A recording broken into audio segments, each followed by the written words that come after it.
దీన్ని మంచి సింగర్ని చేస్తాను. గొప్ప డాడీనే. అలా మా డాడీతో రెగ్యులర్గా తెలుగు పాటలు వింటూ వాటి మీద ప్రేమ పెంచుకున్నాను. నేను పాడడం మొదలెట్టాను.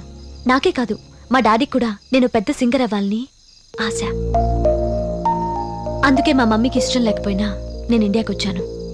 3 సంవత్సరాలు క్లాసికల్ నేర్చుకున్నాను. ఇప్పుడు నాకు లక్కీగా ఓ మంచి మాస్టర్ దొరికారు. ఆయన అమెరికాలో ప్రోగ్రామ్ చేస్తున్నప్పుడు పరిచయం అయ్యారు.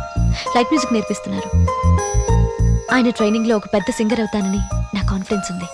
అందుకే పెళ్లి మీద ఇప్పుడు ఇంట్రెస్ట్ లేదు విక్కీ. కానీ మీ మమ్మీ?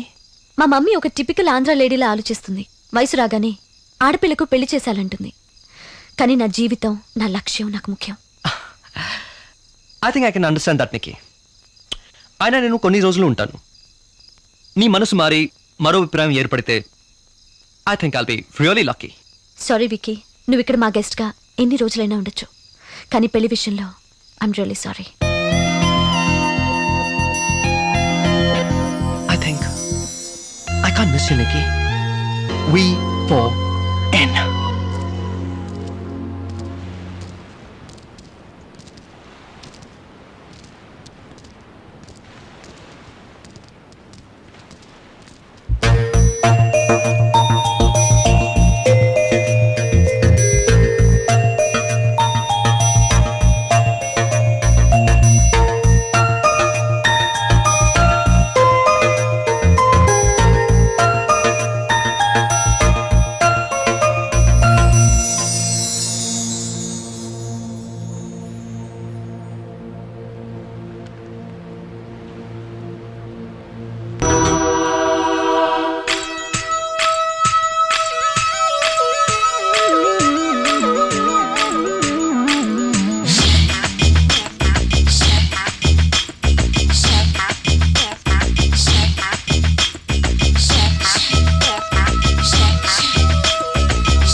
ఇన్ని సంచులు నిండా కొంటావా అమ్మా? ఓర్ని దుంపదేగా ఎంత శరీరం ఉంద 2 సంచులు మొయ్యలేవు. 2 కాదమ్మా, 4-5 మోస్తాను. అరే బుక్కు ఉక్కు కాదమ్మా, సుక్కు. ఏదో ఒకట్లేరా. సరే గాని మా నాన్న డిప్యూటీ కలెక్టర్ పరీక్ష పాస్ అవుతాడంటావా? అవుతాడమ్మా, తప్పకుండా పాస్ అవుతాడు. అయితే నీ మెళ్ళో దండేస్తా. అవ్వలేదనుకో నీ తలకాయ మిక్సీలో పెట్టి చట్నీ చేస్తా. అదేంటి?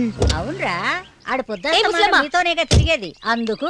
రోడ్డు మధ్యలో నడవకపోతే అలా పక్కగా నడవలేవా? ఏం పడచమ్మా, పెద్దవాళ్ళు వెళ్ళాక వెళ్ళలేవు. ఏ బండా, నీకు తెలీదురా? సారీ బామ్మగారు, వెళ్దాం రండి. ఆగాగు, ఈ అమ్మాయిని ఎక్కడో చూసినట్టుంది. గుర్తొచ్చింది, నువ్వు సినిమా హీరోయిన్ కదా. బామ్మగారు, మనం సంచులు బజారు వెళ్దాం, నువ్వు ఉండరా రండి, బుక్కు. రండి, త్వరగా. సినిమా వాళ్ళని ఇంత దగ్గరగా చూడగలమా? ఈ అమ్మాయి నువ్వు నాగార్జునతో చేస్తున్న సినిమా అయిపోయిందా? ఏ ఓ లేడీ, ఏంటి నువ్వు ఆగుతుంది? నీకేమైనా పిచ్చా? నాకేం పిచ్చి కాదు, నువ్వంటే నా మనవడికే పిచ్చి. నీ ఫోటోలు ఎన్ని ఉన్నాయో వాడి దగ్గర. ఎక్కడా? నేను చెబితే నమ్మలేదుగా, చూడు అన్నీ నీ ఫోటోలే.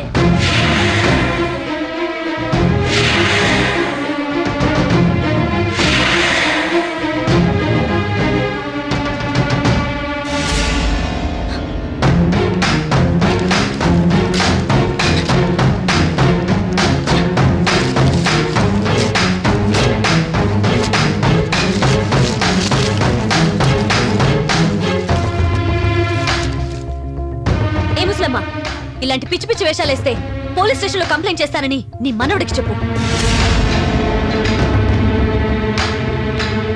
ఖాళీ ఇళ్లలో పేకాట్లాడే నీ మనవడు ఇలాంటి పోకిరి పనులు చేయడంలో ఆశ్చర్యం లేదు. ముందు నా జోలికొచ్చినా ఇలాంటి తిక్క పనులు చేసినా ఊరుకునేది లేదని ఆ ఇడియట్ కి చెప్పు.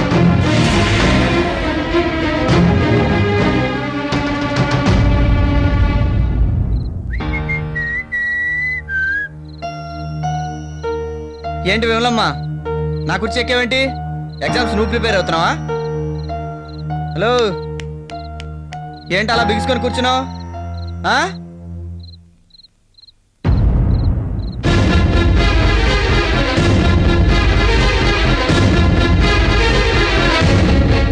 ఎవరు చేశారు ఈ పని? ఆ ఫోటోలో ఉన్న అమ్మాయి వచ్చిందా?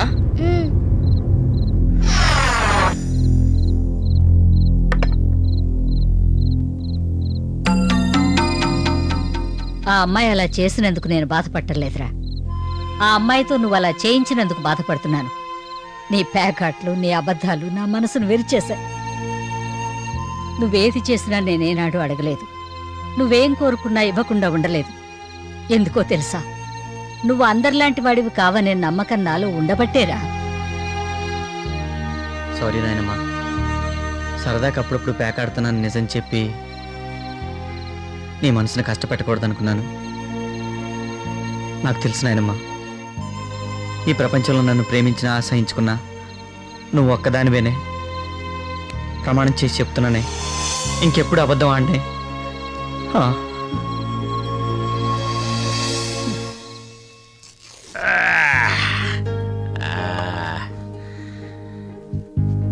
ఇప్పుడు ఎలా ఉంది డాక్టర్? ఇప్పుడు చాలా బెటర్. Keep it up. నేను చెప్పలేదమ్మా మిలిటరీ వాడిని ఈ బీపీ జీపీ నన్ను ఏం చేయమని. జీపీయా? అదేంటి? గుండెపోటు.